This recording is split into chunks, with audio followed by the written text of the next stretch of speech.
Pertama, di negeri Perlis ni kita tidak mengamalkan kunut subuh. Bagi orang tahu lah, dia kata duk tanya lagi tu. Tu pun duk tanya lagi. Berapa puluh kali habaq lah. Memang tak amalkan kunut subuh.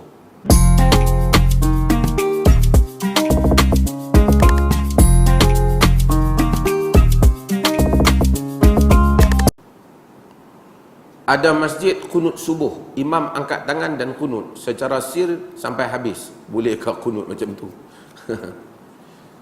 Pertama, ada berapa keadaan yang ni tak larat jawab lah ni, tapi jawab jugalah, dia tanya orang. Pertama, di negeri Perlis ni kita tidak mengamalkan kunut subuh. Bagi orang tahu lah, dia kata duk tanya lagi tu. Tu pun duk tanya lagi. Berapa puluh kali habaq lah. Memang tak amalkan kunut subuh. Ini sama dengan pandangan dalam mazhab Hanbali, sama dengan pandangan dalam mazhab Hanafi. Dan majoriti dalam dunia Islam ni memang mereka tidak kunut subuh. Tuan-tuan, kerana mazhab yang terbesar ialah mazhab Hanafi. Hanafi ni tak ada kunut subuh. Orang Hanafi ni orang India, orang Pakistan, mereka semua mazhab Hanafi. Juga di China dan juga di Mesir, sebahagian besar di Mesir ada yang kunut subuh, ada kebanyakan yang tak kunut subuh kerana Hanafi. Di Iraq ada Hanafi, maka tak kunut subuh. Dalam mazhab Hanbali mereka tak kunut subuh, maka di Saudi, kita tengok di Qatar, semua negeri-negeri ni tak kunut subuh. Kunut subuh ni dia amalkan dalam mazhab Syafi'i. Dalam mazhab Syafi'i. Dan negeri Syafi'i dia kunut subuh. Kalau orang kata Perlis seorang aja pelik sikit tak kunut subuh, orang dalam dunia ni kunut. Tak, bukan dalam dunia, dalam Malaysia. Kan? Malaysia tu tak dunia lagi, baru Malaysia. Tapi yang Perlis buat tu, kalau nak kira main undi lah, orang tak undi yang ibadat ni. Kan? Dari segi majoriti macam Perlis buat lah dalam dunia ni, iaitu subuh tak kunut. Di segi bacaan sir juga majoriti macam Perlis. Juga Hanafi juga sir, Hanbali juga manakala sir. Kalau mazhab Malik, bismillah tu bukan saja sir, makruh untuk dibaca. Jadi majoriti sama macam Perlis. Orang kata Perlis ni dia punya lain pada orang. Tak. Dia macam orang lah, kan. Cuma dia tak macam dengan beberapa negeri di tanah Melayu. Yang tu betul. Kalau kita jadi imam baca, maka kunut ini yang kita faham, hadis berhubung dengan kunut subuh. Di sisi yang tidak kunut subuh, dia anggap dhaif. Abu Ja'far Ar-Razi dalam hadis itu dianggap sebagai tidak kuat untuk meriwayatkan dalam kes yang seperti ini. Okey. Ada hadis Anas Nabi kunut subuh, tapi Anas juga meriwayatkan Nabi kunut zuhur, asar dan seumpamanya, menunjukkan kunut itu ialah kunut nazilah. Ada orang Perlis kunut. Orang Perlis pernah kunut sebulan, 2 minggu pernah tak? Baru ni kita hantar surat supaya kunut semua, kan? Kunut apa tu? Kunut nazilah untuk umat Islam di Rohingya. Kita kunut. Orang tadi Perlis tak kunut, nanti dulu tak kunut subuh. Ada kunut. Bahkan bila time kami kunut, Zuhur, Asar, Maghrib, Isya, subuh sekali. Pasal kunut nazilah. Bulan puasa ada kunut witir. Kita kunut tak? Kunut.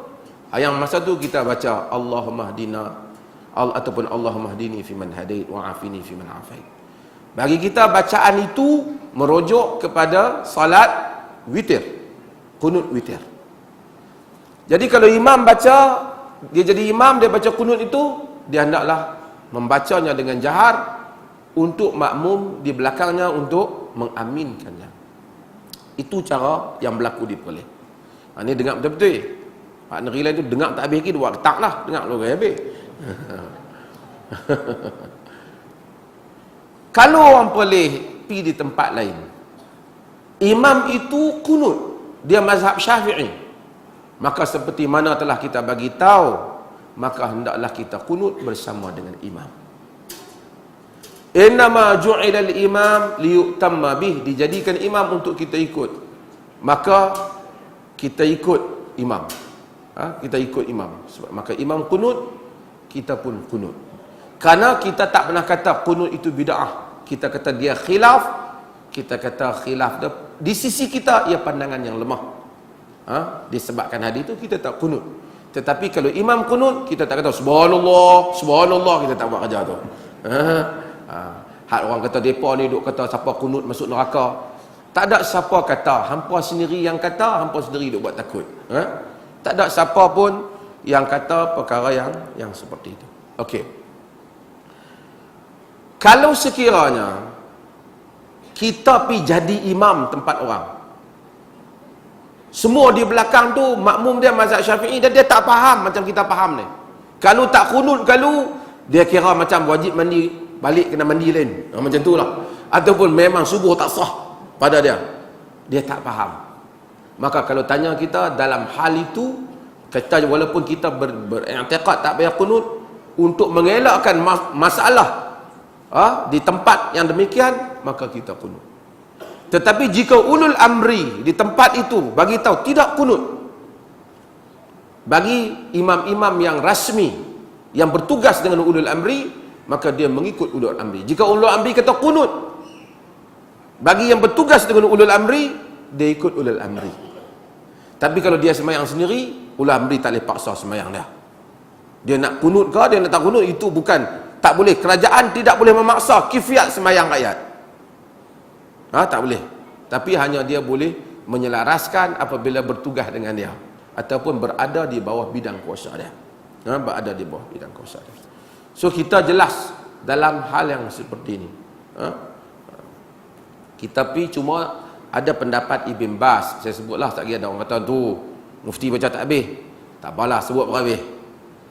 Ada pendapat Ibn Bas, dia kata tak payah kunut kalau imam kunut, kerana di sisi dia berpegang pendapat ia bid'ah. Dia pegang kerana dia reka bukan, sebenarnya ada juga kita tengok sahabat-sahabat Nabi yang menghukum kunut subuh sebagai bid'ah. Ada sahabat Nabi yang, tetapi kita tidak berpendapat yang demikian kerana ada penghujahan. Kita kata ini masalah ijtihad yang ada pandangannya, tetapi pandangan itu dhaif.